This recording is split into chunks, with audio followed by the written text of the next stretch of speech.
नमस्कार, आप देख रहे हैं मथुरा न्यूज़ 24 और मैं हूं आपके साथ बलराम शर्मा। एक कहावत है बहुत अच्छी सी और हमारे ग्रंथों में भी लिखा है, गुरु गोविंद दोनों खड़े काके लागू पाए, बलिहारी गुरु आप नौ गोविंद दियो बताए। जी हाँ, हमारे विश्व में संतों को एक अलग ही उपाधि दी गई है, पूजनीय है, वंदनीय है और साथ में हमको सत्य के मार्ग पर चलाने की प्रेरणा भी संतों से मिलती है। संतों को कहा जाता है, पुराणों में भी लिखा है कि प्रभु तक मिलाने का जरिया केवल संत होते हैं। लेकिन आज हालात गंभीर होते चले जा रहे हैं। जिस तरीके से आए दिन संतों के ऊपर अत्याचार बढ़ते जा रहे हैं, उनके आश्रमों को पर हड़पना शुरू हो गया है। जो भूमाफिया हैं वो उनके आश्रमों पर निगाह गड़ाए बैठे हुए हैं। तमाम सारी हत्याएं संतों की आए दिन हो रही हैं। पहले महाराष्ट्र कांड, फिर जो बुलंदशहर वाला कांड हुआ, आज जो सुबह ही हुआ है, उसके बाद मथुरा में भी एक संत की मृत्यु हो गई। ऐसे में पूरा देश और संत समाज भयभीत भी है, क्योंकि कहते तो यही है कि संत प्रभु से मिलाता है, लेकिन यहां तो संतों को ही मारा जा रहा है। ऐसे में हमारे साथ धर्म रक्षा संघ के जो पदाधिकारी हैं वह हमारे साथ मौजूद हैं। तमाम सारी चर्चाएं करेंगे और जानेंगे कि इस समय वर्तमान में क्या संतों का हाल है और किस तरीके से संत के ऊपर जो अत्याचार हो रहा है उसे किस तरीके से देखते हैं या किस नज़रिए से देखते हैं उन चीज़ों को। बहुत बहुत स्वागत हमारे चैनल में सौरभ जी आपका। सौरभ जी, किस तरीके से, किस नज़रिए से देखते हैं इन तमाम सारी चीज़ों को, जो संतों के ऊपर आजकल आए दिन हत्याएं हो रही हैं, संतों की अत्याचार हो रहे हैं, उनके आश्रमों को हड़प लिया जाता है, किस नज़रिए से देखते हैं आप इस सबको? सबसे बड़ी बात यह है कि ये जो हमारा भारत देश है ये संतों की भूमि है। आज संतों के कारण ही हमारे भारत देश का सम्मान दुनिया भर में बना हुआ है। मगर पिछले कुछ दिनों से लगातार संतों के ऊपर जिस प्रकार के अत्याचार, जिस प्रकार का व्यवहार देखने में आ रहा है, वो हमारे लिए बहुत ही चिंता का विषय है। और धर्म रक्षा संघ की स्थापना ही धर्म की रक्षा के लिए की गई थी। और धर्म के सबसे बड़े जो प्रतीक होते हैं वो हमारे समाज में हमारे साधु संत लोग होते हैं। जब आज समाज में हमारे साधु संत सुरक्षित नहीं है, इसका मतलब हमारा धर्म सुरक्षित नहीं है। इसी कारण हम धर्म रक्षा संघ के जितने भी कार्यकर्ता हैं वो सब पिछले दिनों जो घटना महाराष्ट्र में हुई उस घटना को लेकर बहुत व्यथित थे। वृंदावन का सारा संत समाज एकजुट होकर इस घटना के विरोध में, क्योंकि अभी लॉकडाउन चल रहा है तो सड़क पर हम लोग नहीं उतर सकते थे, मगर सब ने अपने अपने आश्रमों में अपने तरीके से विरोध व्यक्त किया। यहाँ तक कि आज हमने शंकराचार्य जयंती होने के बावजूद काला दिवस मनाने का निर्णय लिया और सभी संतों ने अपने अपने आश्रमों में अपने बाहों में काला फीता बांधा और काला दिवस मनाया। क्योंकि महाराष्ट्र सरकार केवल इस कांड को एक मामूली कांड मान के इसमें लीपापोती में लगी है। और सीबीसीआई जांच, यानी कि जो वहाँ की पुलिस है जो स्वयं उस हत्याकांड में उन अत्याचारियों के साथ शामिल है, वो उसकी जांच करेगी। तो आप समझ सकते हैं कि पुलिस उसका क्या परिणाम देगी, जबकि वास्तविकता में उसकी जांच सीबीआई से होनी चाहिए। जी सौरभ जी, लौट के आता हूँ मैं आपके पास। किस तरीके से देखते हैं, जिस तरीके से अभी अभी जो महाराष्ट्र का कांड था वो शांत भी नहीं हुआ, मुश्किल से कुछ ही दिन उस पूरे प्रकरण को हुए हैं, उसके बाद में बरेली में और फिर मथुरा में, क्या मानते हैं आप? ये एक संतों पे बहुत बड़ा कुठाराघात है और संतों की एक तरीके से जो है बड़ा अपमानजनक ये दृश्य है। और ये कृत्य जो हुआ है बहुत ही निंदनीय है। महाराष्ट्र सरकार जो है संतों की सरकार मानी जाती थी। बाला साहब ठाकरे जो है वो संतों के हितैषी रहे। महाराष्ट्र की भूमि ने जो है संतों का सदा सम्मान किया। लेकिन आज ये देखने को मिल रहा है कि अपने ही घर में जो है संत सुरक्षित नहीं है। जो महाराष्ट्र जो है, जो बाला साहब ठाकरे जो है संतों के लिए माने जाते थे, आज उन्हीं के यहाँ, उन्हीं के परिवार के जो है, उन्हीं की सरकार में जो है संतों के साथ ऐसा कुठाराघात, ये निंदनीय है और ये अपराध के काबिल है।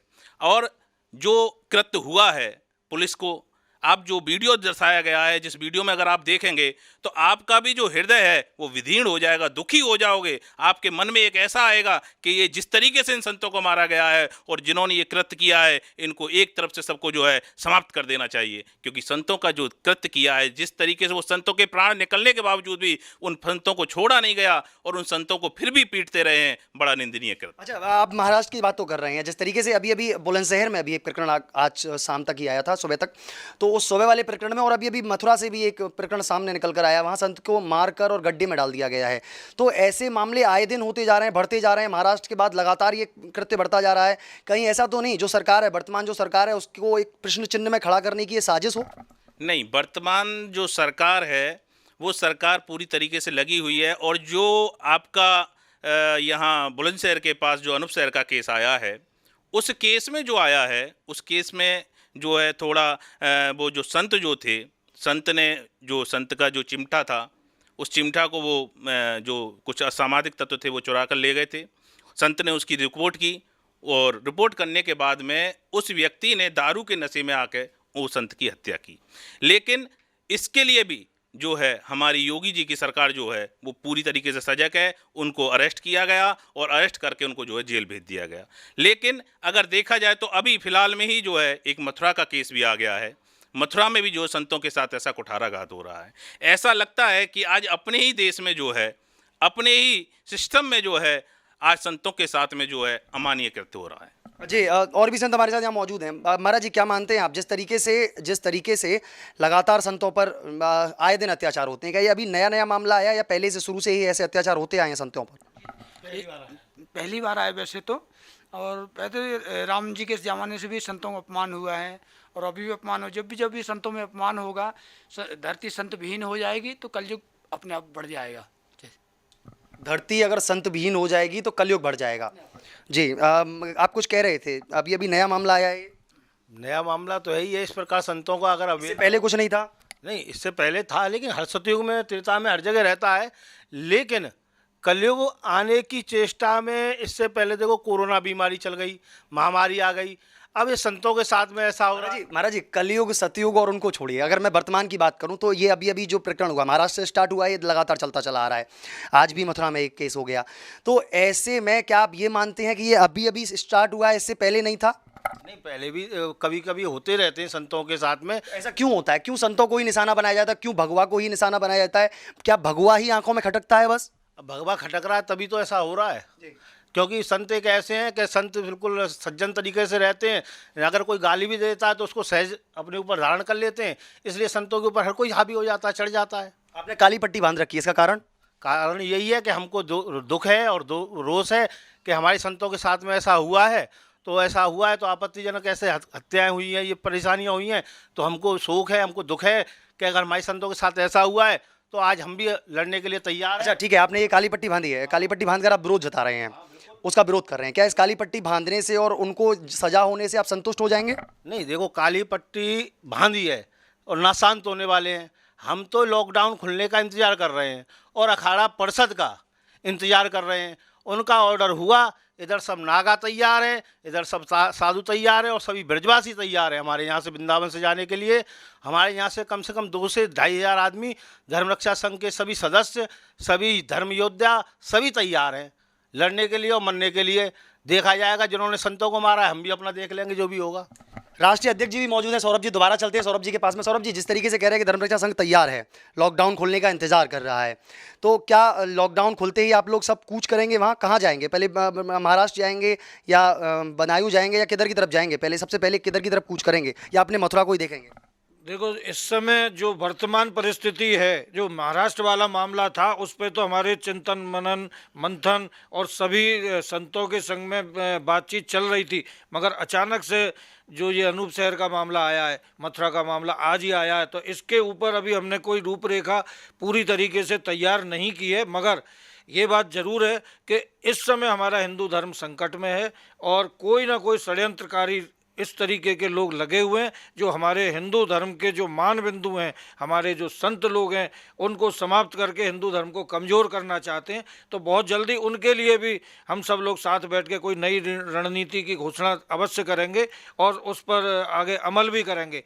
मगर जो हमारी रणनीति बन चुकी है महाराष्ट्र के बारे में, वो बिल्कुल साफ नीति ये है कि केवल हम इंतज़ार कर रहे हैं अखिल भारतीय अखाड़ा परिषद के आदेश का, क्योंकि हमारे संतों की जो सबसे बड़ा संगठन है वो अखिल भारतीय अखाड़ा परिषद है। और अखाड़ा परिषद का आदेश मिलते ही वृंदावन से 2 से 2,500 संत और धर्म योद्धा धर्म रक्षा संघ के नेतृत्व में यहाँ से महाराष्ट्र के लिए कूच करने को तैयार हैं।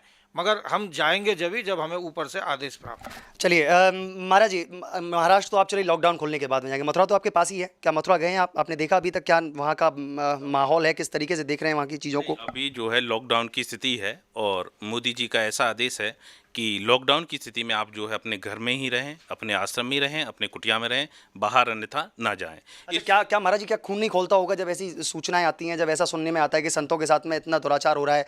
अक्सर वृंदावन में तो अक्सर आश्रम ऐसे हैं जो कि भूमाफियाओं द्वारा हड़पे गए हैं, मतलब कब्जा लिया गया है उनको, तो ऐसे में क्या नहीं लगता है आपको, क्रोध नहीं आता है, गुस्सा नहीं आता है मन में, ऐसा कचोस जैसी कुछ नहीं होती है कि ये संतों के साथ ही क्यों होता है ऐसा?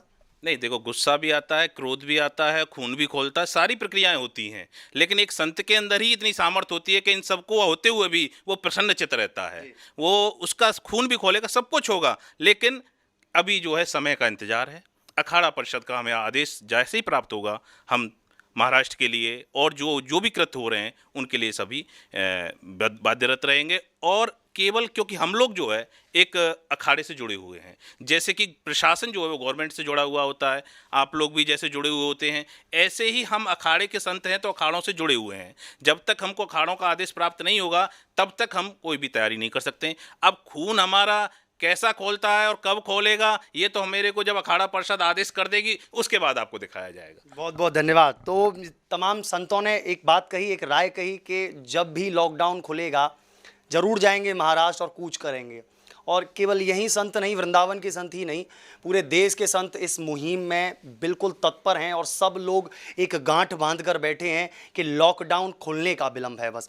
महाराज जी, एक चीज़ मैं यहीं छोटा सा क्वेश्चन बस, कि क्या मानते हैं उन लोगों के साथ में किस तरीके का व्यवहार करना चाहिए? क्या उनको केवल सज़ा दिलवाकर ही मुक्ति दे देनी चाहिए उनको?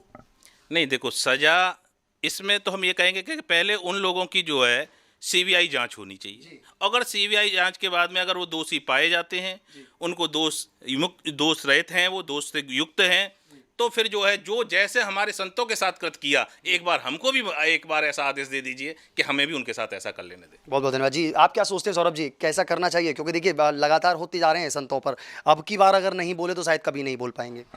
देखो, ये बात तो पक्की है, हम पहले दिन से मांग कर रहे हैं कि जितने भी दोषी हैं उन सबको फांसी की से कम सज़ा हमको मंजूर नहीं है। हम चाहते हैं कि ये मात्र 110 लोग जो उन्हें गिरफ्तार किए हैं यही दोषी नहीं है, इनके अलावा इनसे ज़्यादा बड़े दोषी वो पुलिसकर्मी हैं कि जिन पुलिसकर्मियों के सानिध्य में, जिनके धक्का देने के बाद हमारे संतों की हत्या हुई, और इनके अलावा जो हज़ारों लोग हैं उन सब लोगों को गिरफ्तार किया जाए और सीबीआई से जांच हो, फिर उन सब लोगों को फांसी की सज़ा दी जाए। और अगर सरकार अपनी तरफ से सज़ा नहीं देगी, क्योंकि ये मामला केवल एक संतों की हत्या का नहीं है, ये पूरे हिंदू धर्म की हत्या है, क्योंकि वहाँ पर कुछ इस तरीके का षड्यंत्र चल रहा है कि वहाँ कुछ ईसाई मिशनरीज और दूसरी जो राजनीतिक पार्टियां जो हिंदू धर्म को कमज़ोर करना चाहती हैं, उन्होंने पूरे योजनाबद्ध तरीके से इस घटना को अंजाम दिया है। तो हम भी चाहते हैं, क्योंकि हम हिंदू धर्म के लोग हैं, तो उन्होंने अगर हमारे धर्म पर कुठाराघात किया है तो हम भी उनको वैसी ही सज़ा दिलवाना चाहते हैं जो सज़ा उनने हमारे संतों को दी है। जी महाराज जी, आप क्या मानते हैं किस तरह की सज़ा होनी चाहिए? नहीं, फांसी की नहीं, उचित सज़ा दी जाए उन्हें। फांसी नहीं दी जानी चाहिए? नहीं, फांसी देने से तो उन्हें मुक्ति मिल जाएगी, लेकिन जैसे हमारे संतों को मारा है ऐसे हमें उन्हें मार के ही संतुष्टि मिल सकती है। मतलब जिस तरीके से लाठी डंडों से और पत्थरों से जो संतों को मारा है, इस तरीके से उनको पीटा जाए? बिल्कुल, वो भी बीच चौराहे में, एकांत में नहीं, ताकि सबको दुनिया को दिखाई दे कि सनातन धर्म में है कुछ लोग अभी जिंदा हैं जो सनातन धर्म की रक्षा करना चाहते हैं। जी, आप क्या मानते हैं किस तरीके का सज़ा देनी चाहिए उन लोगों को? उनको तो डंडा और उनसे मारना चाहिए पत्थरों से, और बीच चौराहे फांसी लगा दो। मतलब पहले पीटो और फिर फांसी लगाओ, तभी काम होगा। जिस प्रकार उन्होंने हमारे को कितनी बुरी तरह मारा है, मरने के बावजूद भी डंडे मार रहे हैं हम लोगों में। भाई, संतों के ऊपर मरने के बाद भी जिनके प्राण पखेरु उड़ चुके हैं उनको तब भी डंडे लगा रहे हैं। तो ऐसे जल्लादों को तो उसी प्रकार बीच चौराहे पे खड़ा करके पहले पीटो, फिर उसके बाद बीच चौराहे पे फांसी दो। एक ही मांग संतों की, सबकी एक ही वाणी के ऐसे लोगों को तो पहले पीटा जाए और पीटने के साथ में उन्हें फांसी की सज़ा दी जाए। और सीबीआई जांच प्रमुख रूप से एक मुद्दा बन चुका है। संत समाज केवल एक ही मांग कर रहा है और सरकार को भी इस ओर ध्यान देना चाहिए कि केवल संत समाज एक ही बात कहता आ रहा है, सीबीआई जांच करानी चाहिए। तो ऐसे में अब देखना यह होगा कि सरकार और शासन क्या रुख अपनाता है इस ओर कैसे इन चीज़ों को संभालता है और लॉकडाउन खुलने के बाद में जो स्थिति बनने वाली है उस स्थिति को किस तरीके से हैंडल करता है, ये सारी चीज़ें प्रशासन के कंधों पर हैं। ऐसी अन्य खबरों को देख